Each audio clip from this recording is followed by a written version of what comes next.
Glória a Deus. Quando você se assenta, aleluia. Deus é aquele que nos surpreende a cada dia, irmãos, né? Pelo seu amor, pela sua bondade, a sua misericórdia. E temos certeza que Ele tem preparado, né, cada um de nós para passar por esse processo, né? Mas você não está sozinho, Deus está contigo. Amém? Você crê nisso? Quantos creem? Nós não estamos sozinhos, né? Ele disse que jamais nos abandonaria, né? Lindo, né? Forte isso. E é nesse espírito, né? Temos orado, temos clamado. Nossos amados estão ainda aguardando, né? Esse mover de Deus. Na verdade, Deus já está movendo, né? O tempo pertence ao Senhor, né? E Deus é fiel. Deus, Ele não esquece da sua oração, né? Do seu clamor. Eu quero louvar ao Senhor pela sua vida, pela sua fidelidade, pela sua perseverança. A você que tem participado aí de diversas partes, né? Esse mundão afora aí também, Deus te abençoe. E creio que o Espírito Santo quer mais uma vez falar aos nossos corações nesta noite, né? E para tal, quero convidar você a abrir comigo a sua Bíblia,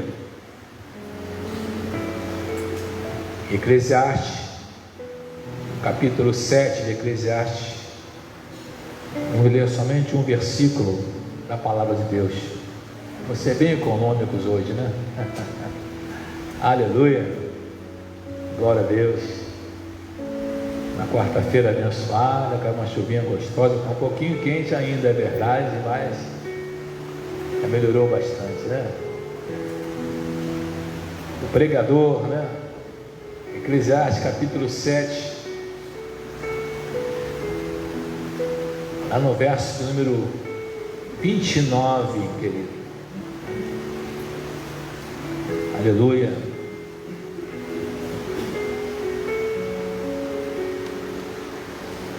Louvado seja o nome do Senhor. Diz assim o versículo: eis o que tão somente achei, que Deus fez o homem reto, mas ele se meteu em muitas astúcias. Eu vou ler mais uma vez, é tão humildinho, né? Eis o que tão somente achei, diz assim o escritor, que Deus fez o homem reto, mas ele se meteu em muitas astúcias. Curva a sua cabeça. Oh Pai, exaltado seja o teu nome, Senhor. Não há outro além de ti, não há outro além do Senhor. Não há, Senhor, ninguém que se compare a ti. Ah, meu Deus, a tua igreja se encurva diante da tua face. Pai, temos passado por tantos momentos adversos. Algum de nós tem sofrido, Senhor, até de uma forma, ó Deus, até mais relevante, mais aguda. Porém eu sei que o Senhor está à frente da nossa batalha.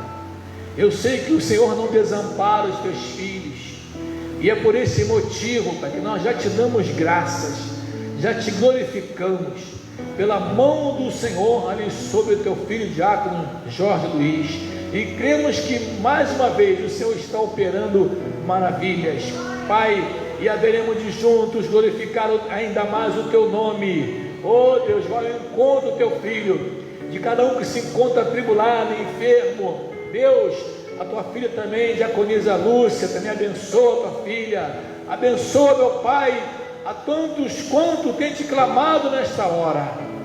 Muda a história, Senhor. Oh Deus, aqueles que nós nem conhecemos, e tu és poderoso para ir em cada unidade, em cada local, ó Deus, para que ali a tua mão se manifeste, a tua glória, aleluia, se apresente mais uma vez, e vejam o teu poder.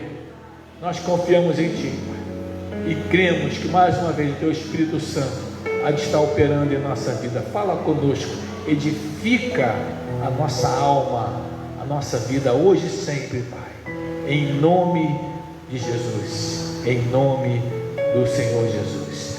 Amém? Você pode dar mais um aplauso bem forte para o Senhor aí? Aleluia!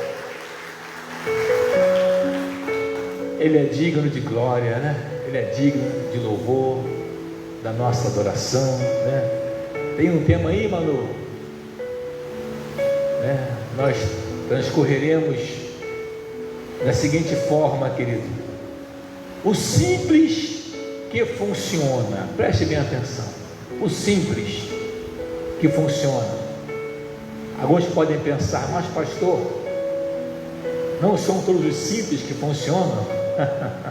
Às vezes acontece de outras coisas funcionarem, mas quando eu leio essa palavra e pensamos no simples, me vem logo na mente uma das frases, né, de um famoso filósofo que dizia que a verdadeira sabedoria consiste em reconhecer a nossa própria ignorância. Tudo bem? Quem disse isso foi ninguém mais, ninguém menos do que o próprio Sócrates. E é verdade, é verdade. Começamos bem quando a gente reconhece a nossa limitação, quando reconhecemos nossos erros, né? A história diz que ele contemplava na oportunidade e via diversos profissionais, e muitos deles se qualificavam, né, acima dos outros. E aí ele começa, como pensador que era, a traçar essa linha, dizendo exatamente isso, que aquilo não é na sabedoria, porque a sabedoria começa quando a gente entende e vê nossas próprias limitações, como ele mesmo dizia, a nossa própria ignorância. E é interessante que o tempo passa, irmãos, e talvez alguns jovens até não concordem com a gente, depois que passa dos 40, né, já fica meio complicado, começa a entender de uma forma diferente a vida, e a gente percebe de que aquilo que talvez em outros tempos era muito importante, você hoje, a sua maturidade já permite olhar de uma forma diferente, e você passa a contemplar e admirar as coisas simples, né? Ontem à noite eu estava no meu quintal lá na minha casa, e não sei se alguém percebeu, mas houve um momento de muitos relâmpagos, raios, lá para a região de Teresópolis, por ali, né? A Pimirim, e a gente daqui, dessa região, a gente tem que observar um pouquinho, né? E eu botei o celularzinho lá e tal, e filmei, irmão, que coisa linda, né? Os céus, assim, aquela coisa, claridade e tudo mais. Eu mostrei a minha esposa, olha lá, uma coisa linda. Eu falei, para que você filmou isso? Falei, mas é tão lindo, né? A gente, as coisas simples da vida, né? Você vai olhar no seu quintal amanhecer e ouvir um pássaro cantando, né? Coisa gostosa, né? Não está na gaiola não, né? Está livre, está ali, né? Não sabe a laranjeira, seja lá qual for. É bonito quando você admira, para observar, para se deliciar, né, com o sorriso das crianças. Você se adequa, né, às coisas humildes. Isso é muito importante, porque isso nos faz viver, né? Quando a gente almeja coisas altas, às vezes aparece até aquele sentimento, né, de que de alguma forma a gente se frustrou, não chegou. E quem disse que tem que chegar? A pergunta é essa: quem disse que o nível que a pessoa da vida, ela chegar a um patamar muito elevado, a ter grandes conquistas? Quem disse que tem que ser assim? Eu gosto de uma frase já antiga, né, que dizia que na vida você tem que fazer duas coisas importantes, né? Aí o poeta dizia o seguinte: você tem que escrever um livro e tem que plantar uma árvore, né? Eu já fiz as duas coisas, mas ainda acredito que tem que fazer mais, né? Não para o sentido de almejar coisas grandes, mas de poder, na nossa simplicidade, se alegrar, né, nas coisas humildes. Por falar nisso, a gente até hoje glorificou bastante, né, ao Senhor, e eu também agradeço a Deus por cada amigo, cada um que foi nas redes sociais lá e me parabenizou, não somente a mim, mas também a minha esposa, né? Hoje até eu brincava com a irmã Ângela, que me parabenizou, né? Eu falei, irmã, tem que parabenizar a minha esposa, que me aturar há 31 anos, né? Tem que glorificar a Deus de pé, como dizia lá, né, o pastor. Então eu louvo a Deus pela vida da minha esposa, eu louvo a Deus pelo casamento. E a gente aprendeu nas coisas simples, né? Hoje, quando você para imaginar, ver como está hoje a geração, né? Como está hoje a forma como as pessoas veem a vida, e até o casamento, que para muitos até caiu em desuso. Alguns a fila já andou tanto que já nem consegue mais acompanhar, e a gente fica assim, feliz, né? Por permanecer, por aquilo que aprendemos lá no início, 2 jovens ainda, né? Alguns acham até que eu bati recorde, mas eu conheço pessoas que foi muito menos que eu, né? Eu namorei, noivei e casei em 9 meses, tá bom ou tá ruim? Né? Mais ou menos, né? Uns 4, 5 meses de namoro, mais uns 3 a 4 noivado, bonitinho, né? Sem colocar a carroça na frente do boi, com todo o respeito, com a bênção do Senhor. E eu e a minha esposa começamos a namorar exatamente no culto de consagração, né? Olha como é que é bom você vir à consagração, às vezes vai até arrumar uma namorada. Consagração é muito bom, você vem consagrar, vem jejuar ao Senhor. Aqui você encontra as pessoas que realmente amam a Deus, que querem colocar a vida no altar, que se preocupam em se santificar, né? É claro que alguns que trabalham não têm condição de vir, estou falando assim, mas alguns que podem, eu tenho certeza que estariam, que vêm à casa do Senhor. Mas, queridos, dentro desse pensamento das coisas de valor, da simplicidade, me veio à mente também a questão da amizade, a questão do lar, né? Quantas vezes você talvez se decepcionou com muitas pessoas na vida, talvez alguém até tendo a sua própria casa, quem sabe no seu trabalho, alguma situação que ocorreu, que te trouxe um certo transtorno, e às vezes a gente começa a cobrar demasiadamente, ficamos assim um tanto até meio críticos da vida, e já não adequamos mais à simplicidade. Mas nessa noite eu quero convidar você a voltar, né, a voltar às origens e poder ver aquilo que é maravilhoso, que é justamente a comunhão, que é a amizade, que é a alegria, né, que é a simplicidade, né? Quantas pessoas procuram as coisas às vezes mais difíceis, e muitas vezes o homem, como diz a palavra, ele pensa que através do muito saber, do muito conhecimento, que vai lhe dar uma realização, quando não é verdade. Quando alguns chegam a esse nível, e depois de estar lá em cima, ele percebe, ou ela percebe, que deixou passar as coisas mais importantes da vida. Estamos chegando ao final de ano, é sempre um momento de reflexão, né? É sempre um momento de a gente ter mais comunhão familiar, valorizar as pessoas, ainda mais num tempo como esse, tão difícil, onde estão conseguindo, infelizmente, até separar muitas famílias, que já tradicionalmente tinham-se um dia diferenciado, mas Deus novamente nos toca para que a gente possa realmente entender as coisas simples e maravilhosas da vida, porque isso traz para nós, querido, um novo ânimo. Você se fortalece, você percebe que não é uma roupa nova, não é uma casa pintada, não é uma grande obra, não é coisas de grande valor, o que as pessoas observam, não, mas é o que vai no seu coração, na sua simplicidade, na sua questão, ainda que humilde, né? Mas sorrindo, se alegrando, rindo de você mesmo. Já riu de você mesmo? A gente fala assim, vou rir de mim, pastor, rir de você mesmo. Tem coisa que a gente ri da gente mesmo. A gente consegue se alegrar, né? O pobre tem essa vantagem, né? Ele consegue até rir das coisas até difíceis, né? Adversas, mas então a gente se alegra e começa a traçar uma linha diferenciada, né? Alguém perguntou uma vez assim, mas pastor, existe uma fórmula para o casamento, para a pessoa viver bem? Sinceramente, se tentasse aqui ou pegasse diversos livros de grandes best-sellers, talvez você encontrasse algum caminho, algo que pudesse dar o norte, o auxiliar nessa área, mas o que eu tenho certeza absoluta que traz ao casal a verdadeira felicidade é quando esse casal coloca Jesus no seu casamento, coloca Deus na sua vida, porque todos nós falhamos em alguns momentos, não é verdade?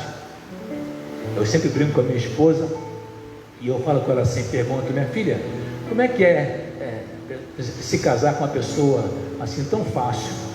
Como é que é? Como é que você se sente? Ela fala assim: eu não sei não, amor, eu nunca casei com alguém fácil. E eu todo bobo, né? Porque eles queriam falar: não, é legal.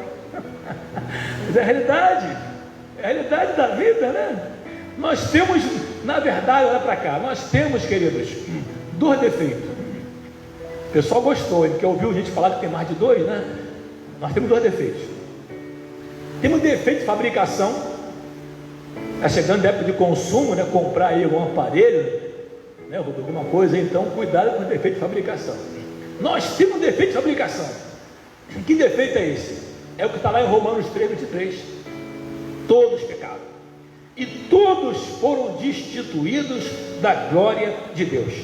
Então, mediante a questão adâmica, mediante Adão, nós já nascemos com defeito de fabricação. Mas tem um segundo defeito. Que defeito é esse, pastor? É o defeito do mau uso. Você sabia? Tem o defeito do mau uso. Recebemos algo e usamos de forma incorreta, indevida. Estávamos essa semana, fui convidado, né? Pediram para que eu pudesse fazer lá um ato que normalmente faz parte da nossa comunidade, infelizmente, né, queridos? Que é poder sepultamento de 2 garotos da comunidade. E eu estava até um pouco ocupado, me ligaram, eu falei: pastor, o senhor pode vir aqui fazer uma oração? Eu falei: isso para mim é prioridade, porque a gente sabe como fica a família, né? Uma hora dessa, triste, às vezes um pai, que normalmente antes você via de uma forma muito comum, né? Os filhos enterrarem seus pais. Hoje muitos pais enterram seus filhos, muitos garotos na delinquência, e eu fui lá e bastante cheio o local, né? Na verdade haviam 2 corpos ali, 2 garotos, 2 jovens ainda. E o que Deus colocou no meu coração, justamente a gente conhecer melhor esse segundo defeito. Esquece o defeito de fabricação que todos temos, mas o mau uso daquilo que nós recebemos. E meditando acerca disso, me fez justamente lembrar uma parábola muito famosa. Já até pregamos sobre isso, né, algum tempo atrás, acho que 2 meses atrás. O fato de a gente conhecer o solo, nós conhecer sobretudo quem nós somos, porque a palavra chega a todos. Deus concede a palavra. Agora a diferença não é a palavra, a diferença não é a semente, a diferença é o solo. E Jesus traça 4 perfis dentro dessa parábola, dessa comparação. E é importante a gente meditar sobre isso, porque são coisas simples. Na verdade, o ministério de Jesus eram histórias que eram contadas de formas simples. Embora essa parábola específica do semeador, há um detalhe, porque Jesus ele coloca a parábola e depois ele vai dizer que a explicação dela seria para os discípulos, exatamente para os discípulos. Outros o coração estaria endurecido. Mas hoje você lê e você entende perfeitamente de que há um grupo de que recebem a semente, e essa semente ela fica no caminho, cai à beira do caminho, e a parábola diz que o diabo vai lá e tira ela. Não é assim? A figura, ele coloca a figura de um pássaro, né? Mas simbolizando o diabo, está tirando a semente. Ela não vai de maneira alguma frutificar, ela é arrancada. O mestre ensina isso para saber compreender. Olha que coisa interessante, compreender. Quando as pessoas recebem a semente, não compreendem, não entendem o valor, não consideram a simplicidade daquilo que cerne a palavra e deixa, vai passando, e o diabo acaba tomando aquela semente. Assim como também em outro momento, naquele mesmo parábola, ele vai falar sobre o exemplo da pedra. Essa é até mais fácil, né? A semente cai na pedra. No início, obviamente, por cima deveria ter areia, embaixo pedra. E Jesus explicou de que não tem raiz, não se aprofunda, não cria raiz. A multidão de desviados e de pessoas que saíram do Evangelho, abandonaram Jesus, porque buscavam coisas mais mirabolantes, porque isso era muito simples demais. É um número imenso de pessoas que se achavam que deveriam alçar voos mais altos. Uma vez eu ouvi uma jovem falar assim, criada na igreja: meu pastor, eu vou sair da igreja. Por quê? Porque eu quero voar em voos mais altos. Eu ainda pensei e falei assim: cuidado, quando a gente voa muito alto, a queda para mim é ruim. Mas não falei não, mas não é que aconteceu, né? E aí foi o traçar, foi em voos tão altos, caiu, né? É o que está acontecendo. A semente da pedra não aprofunda, não há raiz. Significa aquelas pessoas que talvez o coração, Jesus falou, recebe com alegria, mas não tem continuidade, não perseveram. E um tempo assim, final de ano, é muito comum, alguns até, não só as férias acontecem naturais, né? Natural do pessoa do secular, mas alguns até se afastam de Deus. Dá um tempo, alguma região distante, nada contra, em algum lugar ver os parentes, mas você não pode perder o contato, não pode perder o vínculo. Alguém me disse assim hoje: pastor, eu estou impossibilitada de ir na igreja, mas eu não perco uma live, porque eu fico lá quietinha, lá recebendo, louvando a Deus. Aleluia, glória a Deus, né? Existe um uso também da semente, quando essa semente cai no espinho. Jesus falou que aquele momento ali era o que? Eram os cuidados desta vida. Olha que coisa séria. Os cuidados desta vida faz com que a semente não consiga produzir. Ele trata o perfil dessas 3 sementes que foram reprovadas, que não encontraram um bom solo, né? Mas a última e o quarto solo, na verdade, o quarto solo vai explicar que tem um lugar bom, onde encontrou realmente condições de poder o quê? Frutificar, de poder produzir, de poder crescer. E como é que eu sei quando eu sou um bom solo? Já pensou sobre isso? Como é que eu sei? Está na Bíblia. Jesus falou o seguinte: quando a semente cai num solo bom, não tem jeito, aquela semente frutifica. Aleluia. Eu gosto que no Lucas fala assim, esse texto se encontra em Mateus e Marcos e Lucas, né? Mateus e Marcos é quase uma inversão. Mateus vai dizer assim: produz fruto 100, 60 e 30, e Marcos vai dizer 30, 60 e 100, né? Inverte. Mas Lucas vai dizer assim: produz fruto com perseverança, não param. Então esta é a forma e esse é o desafio que temos diante de nós para prosseguir, como fala aqui a palavra, na nossa simplicidade. Já viu situações na sua vida em que você pensou em resolver com coisas tão difíceis e de repente a solução estava do seu lado e você não percebeu? Quantos de nós já passamos por momentos assim, né? Me veio à mente logo uma experiência que eu tive, né? Eu e minha esposa, obviamente, quando nasceu nossa primeira filha, né? A Angélica, e eu lembro que foi um parto muito difícil, ela sofreu bastante, e quando saiu do parto, no dia seguinte, né, já estamos em casa, e aí o médico me deu aquela lista de remédios, a gente, pobrinho de marré, né? Aquela condição bem humilde, duro igual um coco, como fala a turma por aí, né? Eu falei: como é que vai ser? Aí ele mandou comprar, olha só, ele mandou comprar nem sei se existe até hoje, um tal do elixir de ameixa. Eu falei, elixir de ameixa? É, né? Ah, tá. Aí eu fui na farmácia, todo bobo, vou comprar o elixir de ameixa. Meu Deus, o elixir era quase a metade do meu salário. Eu falei, não acredito nisso. Vou comprar a farmácia toda o elixir. Quando eu vi lá o elixir, eu fiquei, não vai dar, o dinheiro não vai dar. E aí eu voltei na farmácia, debrucei no balcão e perguntei ao balconista humildemente, meu amigo, vem cá, me desculpa a minha ignorância, o que é isso aí, né? Elixir de ameixa é o quê? Ele olhou para mim e deu um sorrisinho, é ameixa. Eu falei, tá bom.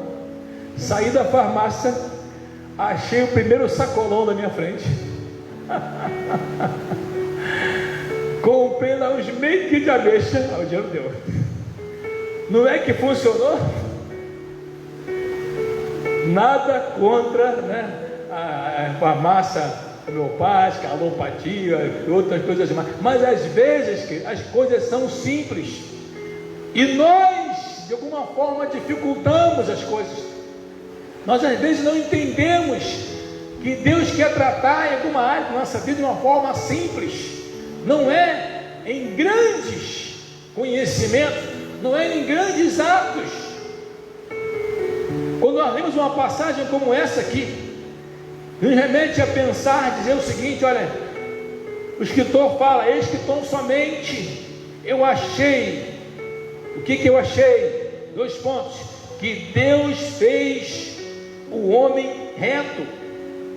Há uma outra passagem, outra versão, para Deus fez o homem justo. Alguns transportam esse versículo e levam lá para o Éden, né? Entendem que foi lá só no Éden, depois entrou o pecado, enfim, vamos deixar os pensamentos, né, por aí, mas eu vou entrar no que nos interessa. Deus fez o homem, está aqui a palavra, o homem reto, o homem justo, e do complemento diz assim: mas ele, olhe bem, se meteu em muitas astúcias, né? A Bíblia King James fala assim: muitas astúcias e ilusões. Algumas falam assim, se envolveu em muitas invenções, né? Algumas versões falam invenção, talvez uma palavra um pouco forçada para a interpretação, porque pode dar a impressão de que nós somos desfavoráveis à ciência, e não é o caso. Mas o caso aqui é justamente que em muitos momentos a simplicidade, ela vai se encarregar de poder nos dar o quê? Um norte, uma direção em algo que aparentemente é muito difícil. Tem uma coisa que eu fico às vezes meditando, queridos. Naamã, famoso Naamã, quem não conhece Naamã, né? 2 Reis, capítulo 5, comandante do exército assírio, né? Estava lá o Naamã, lepra, sem condição nenhuma de poder continuar a sua jornada. E aí, uma escrava, queridos, preste atenção, uma escrava, a Bíblia diz que ela é uma menina escrava, e ela chama a sua senhora, que era a esposa do Naamã, e diz assim, ó, na sua maior simplicidade: tomara que o meu senhor, no caso o Naamã, vá lá em Samaria conhecer o profeta lá em Samaria, porque eu tenho certeza que ele ia ser curado. Só isso, não falou mais nada. A história de Naamã é toda recheada de coisas simples, pequenas, humildes, mas que requer ela acreditar. Talvez uma escrava, podemos pensar, o que ela teria de alegria de querer que o seu senhor seja curado, algo assim, mas ela quer. Eu imagino que Naamã não devia ser um cara, né, uma pessoa má, né? Imagino assim, devia ser um gente boa, né, pessoal? O fato é de que os empregados, a empregada, a escrava gostava dele. Ele vai lá, né? Algo simples, mas outro momento interessante na Bíblia, você vai ver de que chega um ponto que até isso vai afetar a própria estrutura de guerra, né? A condição de embate, de combate com o rei Davi, quando ainda era jovem, quando ainda era desconhecido. Algumas pessoas, quando pensam em Davi um anãozinho, né? Que coloca o gigante Golias. Mas a Bíblia diz que Davi era uma pessoa de boa aparência, estatura, não era assim um frangote, como dizia por outro, era trabalhador, né? Era de guerra, não era um fracote, vamos colocar assim, não era. Mas realmente, em comparação com Golias, ele não teria nenhuma condição. E ele chega para lutar com Golias. A nossa vida não é diferente. Você tem enfrentado certamente muitos Golias na sua vida. Às vezes a condição social, às vezes são os problemas de ordem familiares, dificuldades talvez no seu casamento, quem sabe as enfermidades que se levantam como Golias na sua vida. Se sente a sua impotência, a sua condição humilde. Davi, embora percebendo a vantagem que estava com Golias, ele vai enfrentar. E eu aprendo aqui, a primeira coisa na nossa vida: você não deve se esconder, você não deve se omitir. Davi ele faz assim, ele vai chegar lá, e Saul não tinha outra escolha, ele vai e aceita. Vai lá então, você quer ir? Vai você. Depois que Davi passou por toda aquela esculhambação, né, vamos dizer em português bem claro, dos seus irmãos, que criticavam ele, que lançaram motivo até irônico acerca dele, julgaram ele, mas ele não estava nem aí. Ele estava focado em que poderia vencer aquela batalha. Mas agora que entra a coisa mais interessante de tudo, nesse momento, é porque Saul, é bom que se diga, embora já estava Saul já desviado, mas na melhor das intenções, oferece a sua armadura para Davi. Aquele elmo bonito, né? Aquele escudão, que Saul era um cara com mais presença física do que Davi. Esse é um cara que parava trânsito aí, né? Galão, vou dizer aí, né? Nem galã, galão. Eu sei que estava lá. E ele fala: leva minha armadura. E Davi até ele coloca lá o capacete, talvez colocasse aquela sandália, o cinto, talvez colocasse o escudo. E ele está indo para enfrentar Golias. Mas de repente ele percebe que aquele trem pesava muito, que aquilo não era para ele. Ele começa assim a entender que não é bem isso. Não era com toda essa parafernália e estrutura toda que ele iria vencer o Golias. Ele dispensa a sua armadura, ele dispensa tudo que veio de Saul. Ele vai com a cara e a coragem, aquelas suas pedrinhas, você conhece a história, afunda, não é assim? E vai lá lançar e vai vencer o gigante. E aí nós aprendemos algo que muitas vezes, talvez você já ouviu isso, né? Nós não podemos vencer as batalhas usando a armadura de Saul.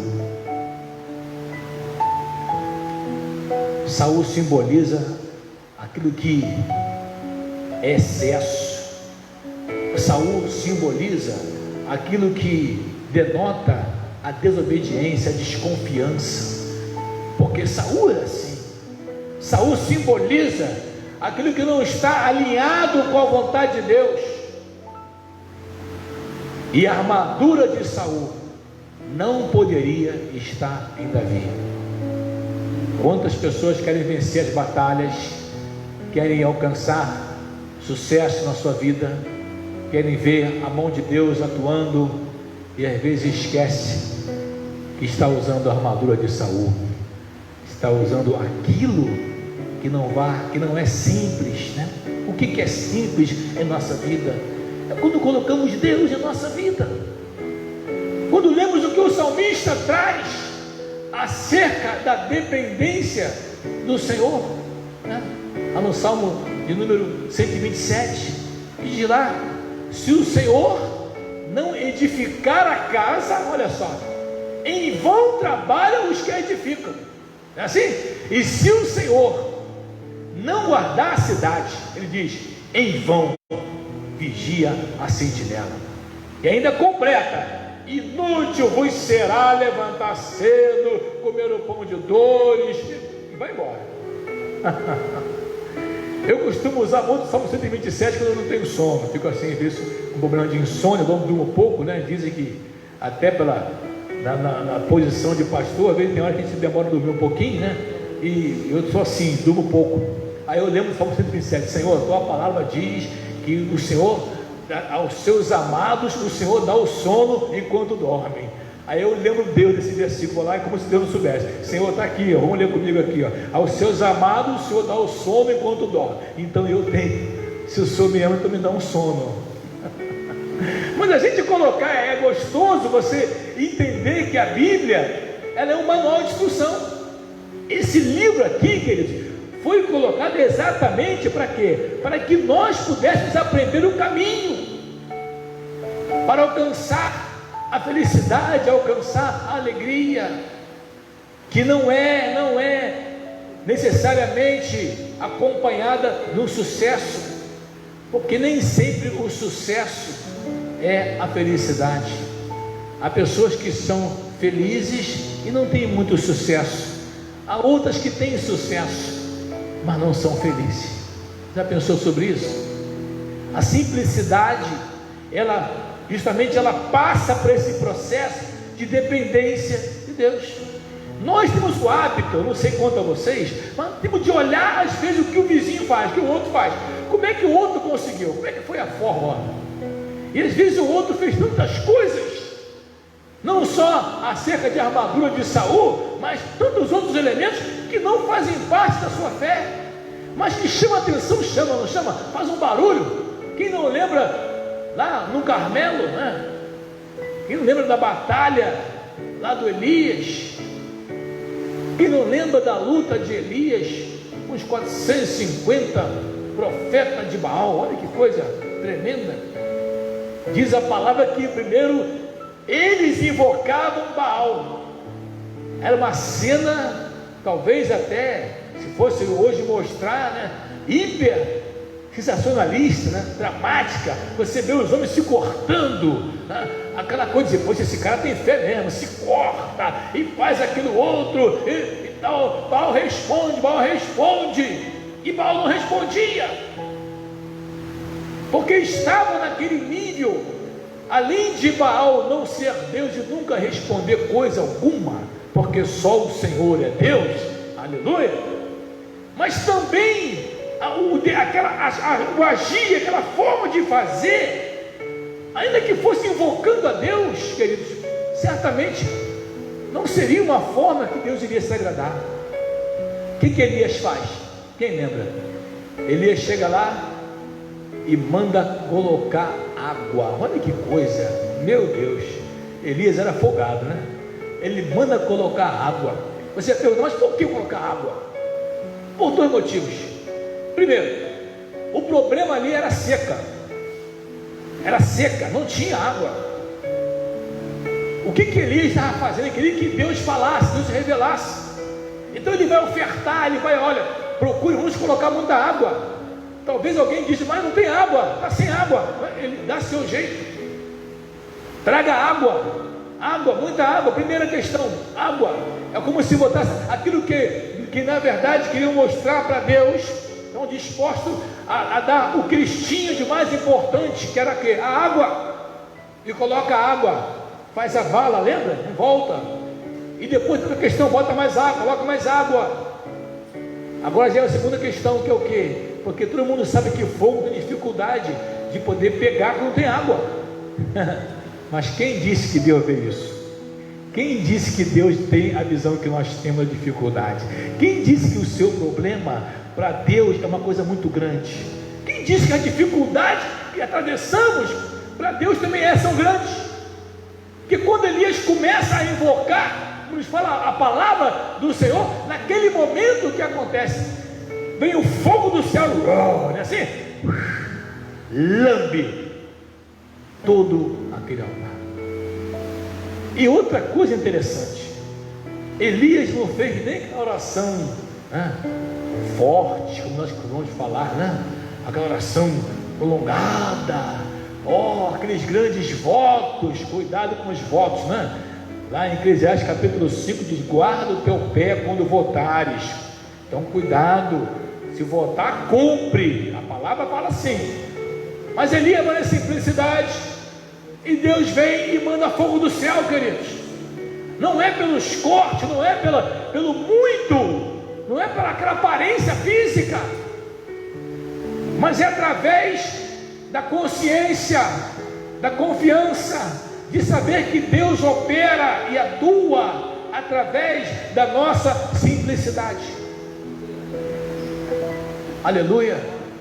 Aliás, a questão da angústia, né? Voltando a esse fato desses homens, claramente a angústia, ela não combina com a fé, né? A ansiedade, vamos colocar uma palavrinha melhor, a ansiedade não combina com a nossa crença. Se combinasse, Pedro não escreveria capítulo 5, no verso 7 da sua epístola, que diz lá: lançando sobre ele quem? Jesus, toda a vossa ansiedade, porque ele tem cuidado de vós. Aleluia, amém? Quantos creem nisso? Lançando, queridos, lançando é colocar para ele. Lançando não é botar a mão, Senhor, está dividido aqui entre eu e o Senhor. Não, lançando ele, tirando da sua mão. Ninguém que lança alguma coisa para o outro, ela continua segurando algo, porque ela lançou para que o outro recebesse. Lançando sobre ele o que? Toda a vossa ansiedade, porque ele tem cuidado de vós. Não é fácil, mas pastor, como conseguir isso? Através, primeiramente, da sua fé, e segundo lugar, a disciplina. Como assim disciplina? Porque todas as vezes que você está numa batalha, guarde bem isso, numa peleja, em que você percebe que o adversário está disposto a te derrotar e te lançar pensamentos negativos, você faz como Lutero ensinou, né? Não está na Bíblia, mas Lutero ensinou isso lá, né? Na época da reforma, né? Eu não posso impedir que um pássaro voe sobre a minha cabeça, mas eu posso impedir que faça ninho. Então começou a vir os pensamentos, começou a vir os sentimentos de derrota, começou a vir algo ruim. Sai repreendendo em nome de Jesus.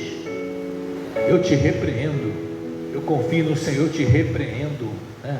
Muda, louva, cante um hino, né? Porque tudo começa, a gente fala muito do coração, né? O coração, mas tudo começa aqui, ó, na mente da pessoa. Começa aqui.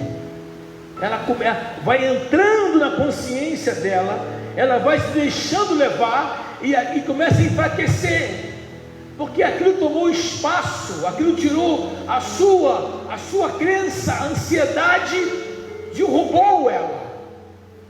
Às vezes acontece com grandes homens de Deus, e aconteceram. Quem não lembra que Moisés clamava para que o mar vermelho fosse aberto, e Deus disse: vai em frente, Moisés, eu estou contigo, está tranquilo, fique em paz, está tudo bem. E quando chega lá nas margens do mar vermelho, o que Moisés fala? Gente, para tudo, vamos fazer um culto aqui, vamos clamar ao Senhor, todo mundo de joelho, porque vai... Aí Deus falou: Moisés, meu filho, olha para cá, por que clamas a mim? Eu já não falei que eu estou contigo? Aleluia. Eu já não falei que eu vou te dar a vitória? Eu já não falei? Por que clamas a mim? Diga ao povo que marche. Oh, glória a Deus. Aleluia. Diga ao povo que prossiga. Pastor, então eu não devo orar? Não, tem momentos que você vai orar, pedir, dar-se-vos-á, buscar, acharei. O problema é quando você já percebe, já sente, né, o que está acontecendo, você e Deus no controle, e às vezes a oração já não é oração de confiança, de fé, às vezes é uma oração de ansiedade, uma oração de quietação. Já não consegue mais dizer: Senhor, muito obrigado, porque eu sei que o Senhor está no controle da minha vida. Aleluia. Deus tem nos chamado, irmãos, para coisas simples. Coisas simples. Por vezes você vai ser até taxado de maluco, de doido ou de doida, sei lá, porque você confia, acredita em Deus. A gente passa a ver experiência que eu sei que muitos já passaram também. Eu tive uma experiência que eu nunca mais esqueci. Quando a minha mãezinha estava nessa terra ainda, a gente fazia uma vigília, a noite toda orando, clamando, e aí naquela vigília ela passou mal, começou a passar mal, e eu vi assim, nitidamente, eu estava dirigindo a vigília, olha só, hein? Eu estava administrando a vigília, e ela com uma certa ansiedade, vimos claramente que o seu semblante começou a mudar e tal, e ela ali, né, talvez um pouquinho de angústia, que ela teve muitos problemas, né, de ordem respiratória, e eu falei, vamos orar, vamos clamar. E alguém falou assim, não, irmão, para tudo e vamos levar para algum lugar. Eu falei, meu filho, eu creio, né, que Deus está aqui nessa vigília, como Deus está aqui essa noite. Você acha que Deus está indiferente? Você acha que Deus não está nem aí porque está acontecendo? Ele é o Senhor, Ele está vendo. Ele me olhou como que eu dizia assim, esse cara não ama a mãe dele não, esse aí não ama a sua mãe, esse aí é mais um filho de naturado. Mas por muito custo ele aceitou que nós continuássemos orando, e oramos. Quando foi já após a oração, no outro louvor, ela já estava levantando com as duas mãos para o alto, glorificando ao Senhor, que aquele mal já tinha ido embora. Aleluia. O que tem tirado a sua paz? O que tem colocado, alguém colocou no seu coração, para que você tirasse ou perdesse as coisas simples, que ainda movem o coração de Deus, como a sua oração simples, a sua fé, o seu jejum, a sua abstinência, mas sobretudo a sua confiança, como fala aqui a palavra para nós, a dependência completa de Deus. Sim, observe que o escritor diz, de que, lá na segunda parte, de que o homem, ele se meteu em muitas astúcias e ilusões, e as coisas simples foram embora. Simples, como eu falei no início, simples como um casamento, simples como querer a bênção do Senhor sobre a sua casa, sobre a sua família, simples como você entender à luz da palavra aquilo que é tão básico, né? Aquilo que é tão natural, está ali, ó. O homem inventa. Algum tempo atrás alguém falou assim, pastor, eu não casei não, mas fica tranquilo, porque eu fiz uma união estável. Falei, olha, você me desculpe, mas você continua solteiro. Não, pastor, união estável, eu vou ter direito no plano de saúde, eu fiz o que e tal. Me desculpe, quando você for preencher um estado civil, você coloque lá, estado civil, união estável. O cara do cartório vai dizer assim, minha filha, isso aqui não é estado civil não, é um contrato particular. Casamento é um público, contrato público. União estável não é casamento. É fácil, não requer nem testemunho. Casamento tem testemunho. O homem muda, a palavra é clara, homem e mulher, está lá, homem e mulher. Aí inventam o quê? O importante, olha como é que o diabo é o sujo. O importante é o amor.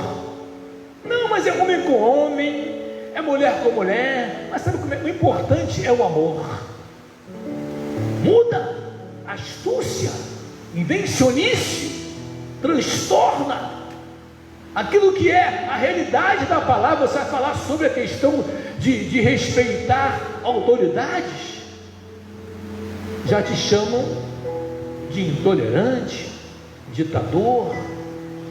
Você não pode mais falar a verdade, porque você está falando a verdade para alguém, vai desagradar, já pode correr um processo. Não pode mais doutrinar, ensinar na sua própria casa, porque você está infringindo o ECA e outras questões mais que têm surgido. Olha como é que Deus colocou, e aqui a palavra diz, as coisas simples, irmãos. Pecado é pecado, pecado é pecado. A Bíblia fala claramente, né? Os efeminados não herdarão o reino do céu. Está lá em Coríntios capítulo 6. Fornicação é pecado. O que é a fornicação? É o ato fora do casamento. Casamento oficializou. O que não oficializou diante dos homens também está em fornicação. E aí o que vão dizer? Mas pastor, isso é para aquela época, não é à toa querem mudar, né? Está vendo esse papo, já falei sobre isso, porque vamos relevar. Então aquilo que nos fala a palavra claramente que era pecado, hoje te chamam de preconceituoso. Não é assim? Você é preconceituosa, e você está muito antiquado, quadrado, você não entende nada. As coisas simples que Jesus trazia e mostrava, a se alegrar com a simplicidade, a se alegrar com aquilo que é verdadeiro, não deixar que o relativismo tome o seu coração, nem deixar de que a enxurrada de informações ou de confusões que se levantam, Deus continua sendo Deus, aleluia, e a sua oração continua sendo a sua oração, e Deus continua fiel à sua palavra para fazer cumprir. São coisas simples, como cantar um hino, como fazer um culto, e aí procuram algo mais complexo. Aí entra aquela leva de, entre aspas, estudiosos, eruditos, e confundem, querem abater a sua fé, tirar a simplicidade do Evangelho que Paulo diz. É simples, a simplicidade de que? De servir ao Senhor, é aquilo que funciona, é aquilo que sempre funcionou. Quer ver uma coisa, para finalizar? A gente fala, é muito comum as pessoas até abraçarem o Evangelho, como ministramos lá, naquela situação tão triste, né, no meio daqueles jovens.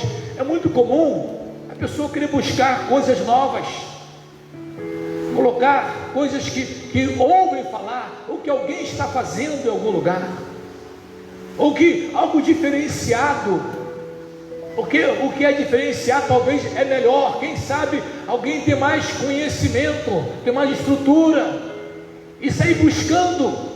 E nesse caminho, nessa viagem, há muitos que não voltam, me refiro, não é voltar a congregar nessa igreja ou em outra igreja, não voltam para a fé em Jesus, não voltam para a comunhão com Deus, porque caiu naquilo que é totalmente extremo. É um perigo. Fico imaginando, né, irmãos, como nós falamos há pouco, a questão até do casamento, né? Casamento, é comprometimento, é união, e muito mais do que união, não é só união de corpo, né? É união quase que de alma, porque a Bíblia diz que será um só. Então você automaticamente tem que procurar conhecer, conviver, relacionar, enfrentar os desafios e prosseguir. Havia casos de casais, a pessoa está passando uma crise e tira férias. Vamos fazer o seguinte, vamos tirar mais férias aí, se for de Deus a gente volta. Não vai tirar umas férias, vai para o Caribe, vai para Cancún, aí vai para lá, aí passa o carnaval, conhece fulano, conhece outro lá, Beltrano, se for de Deus a gente vai unir. Peraí, agora quer ver isso? Tinha que ter visto isso antes, tinha que passar pelo processo. Por isso que é namoro, noivado e casamento. Alguns já conhecem ontem, botam dentro de casa, aí dizem, não, mas Deus vai abençoar, e outros ficam empurrando com a barriga. Não adianta, porque Deus não é bobo, existe o processo, e eu louvo a Deus que eu aprendi isso, vindo do mundo totalmente errado e chegando na igreja durante 4, 5 anos, né? Alguns irmãos me conhecem daquela época aqui e sabem perfeitamente a vida, buscar Deus para o Senhor direcionar, até que Deus mostrou uma campista lá, né? Campista abençoada, aí a campista me quis, né? Oramos, consagramos, buscamos ao Senhor, e hoje completamos 31 anos de união para a glória de Deus, sobretudo com oração, em confiança em Deus, colocando o Senhor na frente. Jesus é o mesmo, Jesus é simples. Já houve casos de pessoas questionar até o apelo, mas o apelo é tão se receber, é isso mesmo, receber, Jesus quer receber, e agora? Prossiga, caminha, ser discipulado, sim, participe e tudo mais. Mas alguns acham isso simples demais, e o diabo começa a colocar, como lembra aquela semente na beira do caminho? Não compreende, o diabo fala, arranca do coração dela, arranca a semente, porque ela não entendeu que tinha que perseverar, não tem que colocar ninguém na frente. Jesus é o único mediador entre Deus e os homens. 1 Timóteo capítulo 2 versículo 5, o único mediador. Mas fulano também ajuda, outro resolve, a mãe dele deve ser muito forte, porque a mãe, ei, a Bíblia diz que ele é o único mediador entre Deus e os homens. Então, se você quer que funcione, quer que realmente algo funcione e haja mudança, é preciso se ater à palavra e às coisas simples, porque Deus, isso aqui é a palavra, fez o homem reto, justo, tá? Mas ele, quem o homem, se meteu em muitas astúcias e muitas ilusões, e outra versão, e buscou muitas invenções. Eu tenho que botar algumas coisas minhas e não funciona. O convite hoje é voltar à simplicidade do Evangelho. O convite hoje é voltar ao pé da cruz. O convite hoje é servir ao Senhor, é olhar as coisas boas da vida, é se alegrar com as coisas que você tem à sua volta. Não é por ter, não precisa ter caviar, né? Não, às vezes aquilo que é trivial, ele funciona muito mais, é básico, é todo dia, do que aquilo que não tem. Não viver do passado, querer que o passado volte, mas antigamente não. Simplicidade, caminhando, a alegria vem, a força vem, o ânimo vem, quando caminhamos na simplicidade, na presença do nosso Deus. Quero convidar você a se levantar em nome de Jesus, se você puder. O Espírito Santo está falando conosco nessa noite, irmãos. Aleluia, Deus é fiel. Deus tem chamado o seu povo a voltar às origens. Tem pessoas que rejeitam até canções de harpa cristã, né? Nada contra, músicas novas eu gosto também, canto também, e nem significa dizer que a harpa é mais espiritual, não é isso, mas são mensagens, é mensagem, coisas simples, e as pessoas acham cafonice, não ter coisas mirabolantes, não ter o culto com diversos tipos de materiais, de coisas que vá chamar atenção, alardes, estrutura, e às vezes aquelas coisas tão mirabolantes, com tantas técnicas, com tantos efeitos, muitas vezes não funciona, fica no superficial, fica somente no show, na aparência. Mas Deus chama você para você estar vivenciando a simplicidade do Evangelho, das coisas boas, que às vezes está tão pertinho de você, como aquele discípulo do caminho de Emaús. Eles discutiam como se tivesse tido uma derrota. Nós pensávamos que ele queria. Jesus está ali do ladinho deles. Nós estamos decepcionados, estamos indo para Emaús, porque na verdade não adiantou nada. E o Senhor está pertinho deles, até que um momento ele abre os olhos. Não é que Jesus estava comigo, eu não sabia.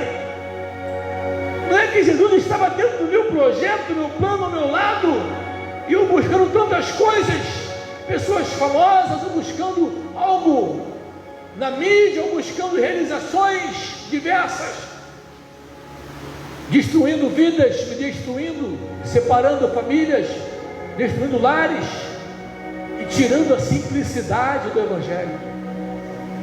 O nosso convite hoje é voltar para o Evangelho, as coisas simples. Deus criou o homem reto, mas o homem buscou muitas invenções. Curve a sua cabeça, eu quero orar por você. Você que se encontra ao alcance da nossa voz. Jesus te ama, Ele tem poder para transformar a sua vida. Não pense que os grandes conselhos, não pense que os grandes e famosos, não pense que as celebridades, eles têm a solução para a sua causa. Não é também o seu grande conhecimento, mas é a simplicidade do amor de Deus, de ver o amor de Deus através do sorriso de uma criança, se alegrar com as coisas simples, para que Deus possa acrescentar na sua vida. Pai, em nome de Jesus, em nome do Senhor Jesus, desse que está à sua destra, Senhor, e que tem intercedido por nós, como diz a tua palavra, Senhor, nós cremos nisso. O Senhor, como nosso irmão mais velho, como aquele que está zelando por nós, por favor, considera, Senhor, a súplica dos teus filhos, considera, meu Deus, a sinceridade do coração, desde que tem deixado muitas vezes, meu Pai, que algo tire ou perturbe a simplicidade do Evangelho, a perseverança, a caminhada. Oh Deus, em nome de Jesus, traga, Senhor, um tempo novo, um tempo de alegria, um tempo de paz. Ó Deus, que não tem nenhum tipo de relação com o momento que estamos vivenciando, às vezes mesmo de luta, dificuldade, mas a nossa confiança está em Ti, e praticando o que o Senhor nos ensinou na Sua palavra, a lançar sobre Ti toda a nossa ansiedade, porque o Senhor tem cuidado de nós. Aleluia. Oh Deus, abençoa. Senhor, mostra cada dia mais a Tua glória, a Tua mão. Oh, muitas vezes estamos como Moisés, Senhor, já ouvimos a Tua palavra, mas nós continuamos às vezes ansiosos, inquietos. Mas nesta noite, Pai, ajuda a gente a de verdade a praticar a nossa fé, a de verdade a prosseguir, meu Deus, porque a Tua palavra é clara, de que o Senhor cuida, o Senhor tem zelo por nós, que o Senhor disse, aleluia, que não estaremos sozinhos, porque o Senhor disse que estaria conosco todos os dias, até a consumação dos séculos. Ah, Senhor, que a Tua palavra vá ao alcance de vidas, Deus, que estão nessa hora chorando, que estão agora meditando sobre aquilo que foi dito, aquilo que o Teu Espírito Santo trouxe para nós, refletindo sobre quantos momentos, quantas coisas simples tem deixado de lado, e tem vivido uma vida triste, por conta, muitas vezes, de sentimentos ruins, que tem colocado em seu coração. Oh Deus, Tu és fiel, Senhor, abençoa, traga saúde, Tu és Jeová Rafá, o Deus que sara. Ajuda a gente a prosseguir, ajuda a gente a caminhar. Ó Deus, liberta esses que estão agora pedindo ao Senhor, que nesse momento talvez na sua casa se ajoelhe, que agora clama comigo e te pede a Tua misericórdia, pede o renovo da sua fé, do seu ânimo, da sua alegria, da sua simplicidade de caminhar, de buscar ao Senhor, para que as portas se abram e percebam, Senhor, como diz a Tua palavra: buscai em primeiro lugar o reino de Deus e a sua justiça, que as demais coisas serão acrescentadas. Muito obrigado. Continua conosco, Pai. Abençoa Teu povo, conceda a Tua graça, a Tua direção, hoje e sempre, em nome de Jesus, em nome do Senhor Jesus, a quem a honra, a glória nós tributamos e louvamos hoje e sempre. Aleluia. Amém. Libera aí um aplauso para o Rei da Glória aí, bem forte. Oh, a Ti, Senhor. Glória a Deus. Que nada nem ninguém abale a sua fé simples, a sua fé que o Senhor colocou no seu coração. Quero ministrar para a sua vida, você que está de pé, você que está em casa, e cremos que, irmãos, grandes coisas, guarde isso, grandes coisas Deus está fazendo. Persevere, em nome de Jesus. Regue suas mãos aí, com fé. Oh, aleluia. Que a graça poderosa do Senhor Jesus Cristo, o grande, incomparável, imensurável amor de Deus Pai e as santas e doces consolações e a plena comunhão com o Espírito Santo de Deus transbordem em você, a sua casa, a sua família, você que está aqui, o retorno ao lar, você que está em casa toda a sua noite, hoje e sempre, em nome de Jesus. Amém? Você crê nisso? Aleluia! Glória a Deus. Deus abençoe um coração aqui amoroso, sincero a todos vocês. Deus te deu uma noite de graça e obrigado pessoal da mídia aí, né? Deus abençoe, Deus é bom. Obrigado Jean, obrigado aí meu amigo David, pessoal do som também. Deus abençoe a todos vocês. Uma ótima noite. Glória a Deus.